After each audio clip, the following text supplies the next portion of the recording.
make my body go, make our bodies higher and higher.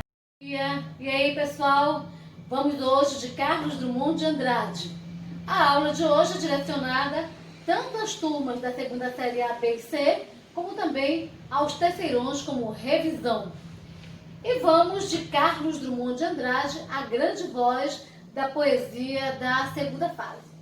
Esta segunda fase que é muito importante, porque tem todas as características da primeira, mas com um acréscimo, né, do amadurecimento poético. O Carlos Drummond de Andrade é um poeta que os críticos vão dividir em algumas fases, né? A chamada fase gauche, que vocês visualizam aqui na tela, é essa fase vinculada à primeira fase do modernismo, tendo em vista a presença da coloquialidade, o poema pílula, o humor, a ironia, né?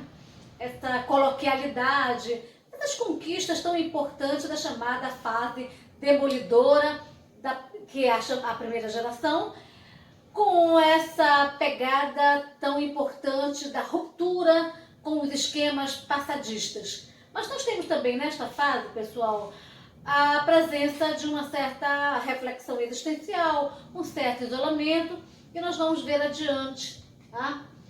Já na segunda fase, que eu considero uma fase importantíssima, porque o Carlos Drummond de Andrade, como já disse, é a grande voz desta geração.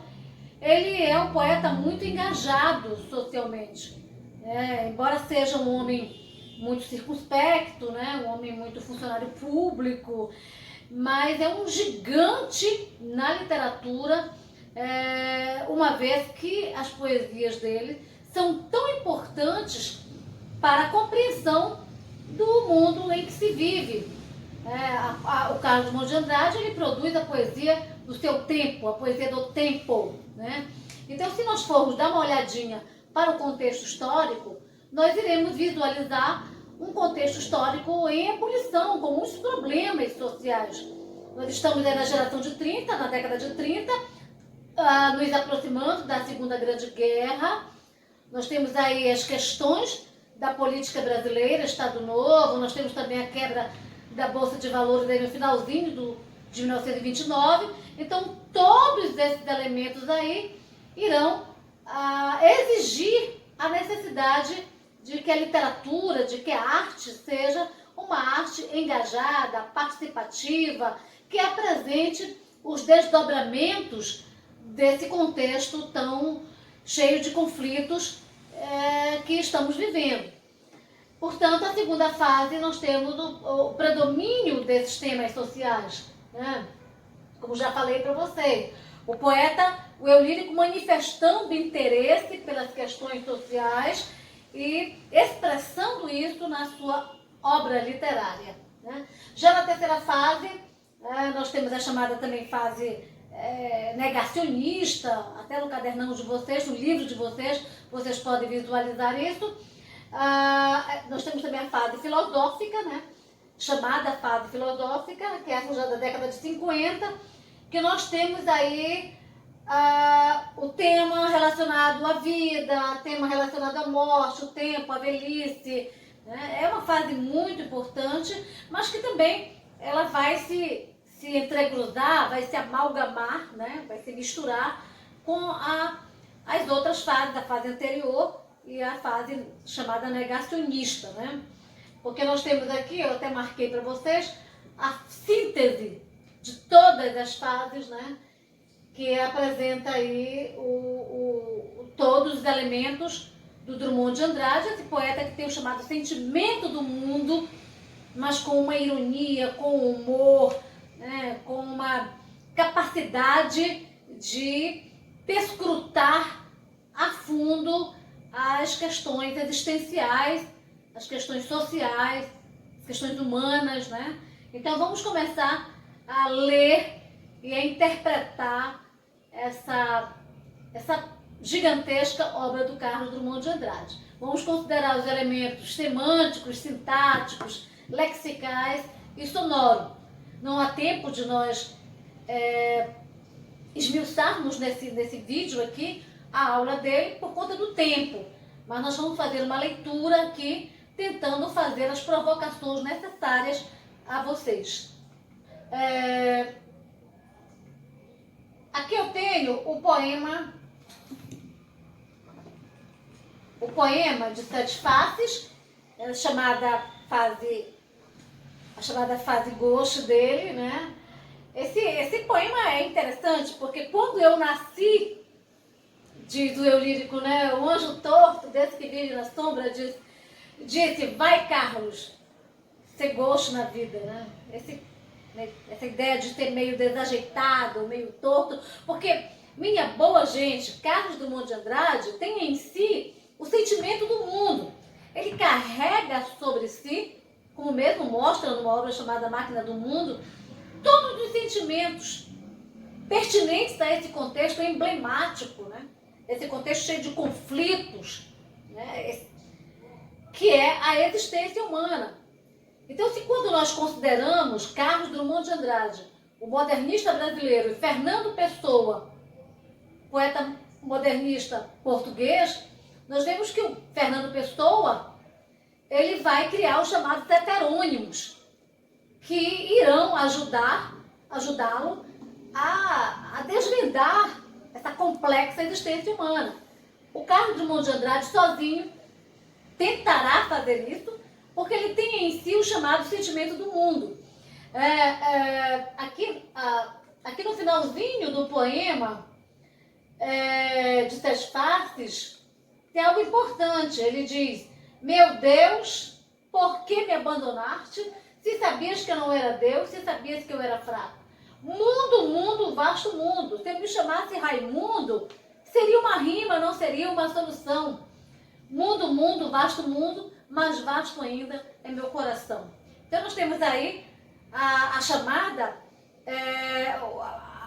a intencionalidade de um poeta que tomará sobre si esse sagrado ofício de desencantar, de revelar, de expressar todo esse conglomerado multifacetado que é a existência humana.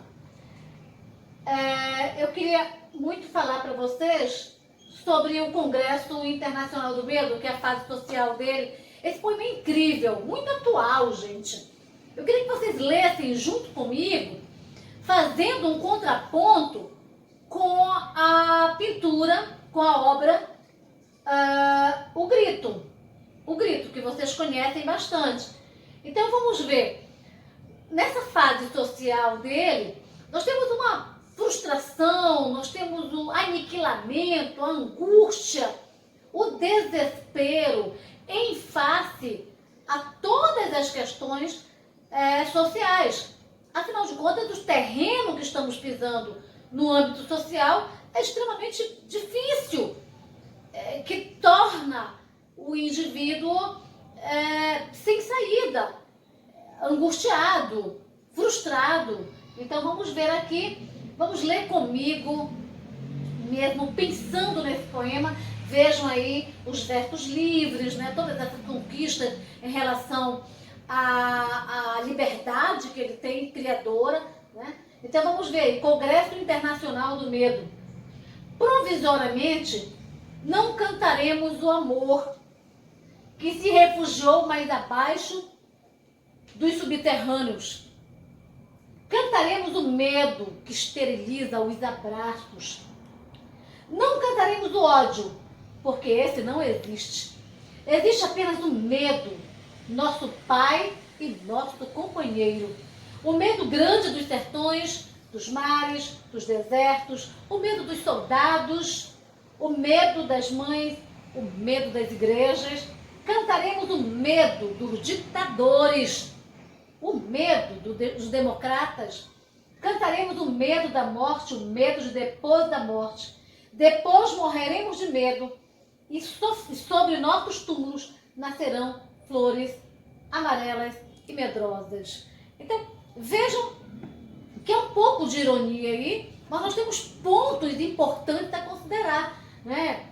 Por exemplo, salta aí aos olhos ditadores, salta aos olhos presença de elementos que se configuram com o contexto que se está vivendo, de guerras, de conflitos. Então, diante disso, nasce uma profunda angústia e um profundo desespero. Vamos adiantar, porque o tempo está correndo.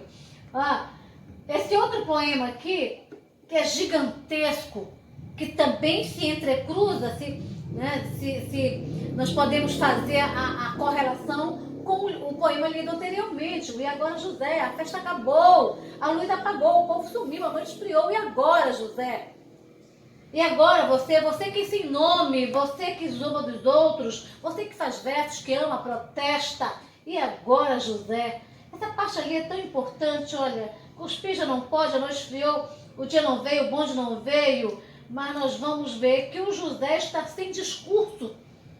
José é mais um ser humano na multidão, anônimo, solitário, frustrado, lutando, remando contra a maré de tantos problemas que a sociedade, tampouco os poderes constituídos, dão conta de resolver.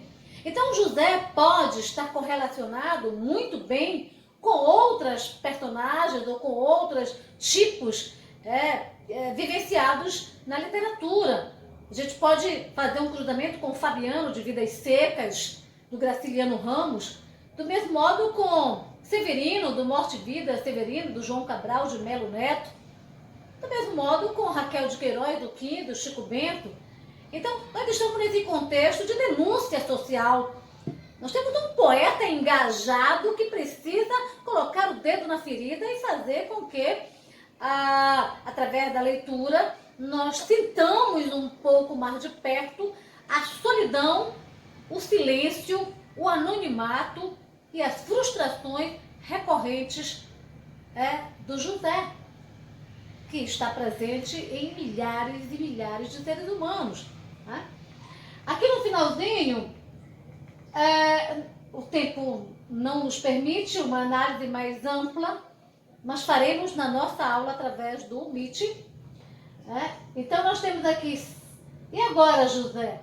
Se você gritasse, se você gemesse, se você tocasse a valsa vienense, se você dormisse, se você cansasse, se você morresse, mas você não morre, você é duro, José. Veja só que viver é uma ordem, a vida apenas sem mistificação. Ele diz isso numa obra chamada também Os Ombros Suportam o Mundo. Né? E aqui o José nem morrer pode. Se você morresse, nós temos aí a conjunção adversativa. Mas você não morre. Você é duro, José. A vida é uma ordem a despeito das suas muitas adversidades, suas muitas dificuldades. E ao final nós temos sozinho no escuro, cobiço do mato, sem teogonia, sem parede nua para se encostar, sem cavalo preto que fuja a galope, você marcha, José, José para onde? Esse poema é muito atual, vocês podem citar esse poema, dependendo do tema, numa redação do Enem. Aqui nós temos uma imagem muito importante, uma arte contemporânea do Vicky Muniz, internacionalmente conhecido, um artista paulistano, a figura do Carlão, é uma tela importantíssima.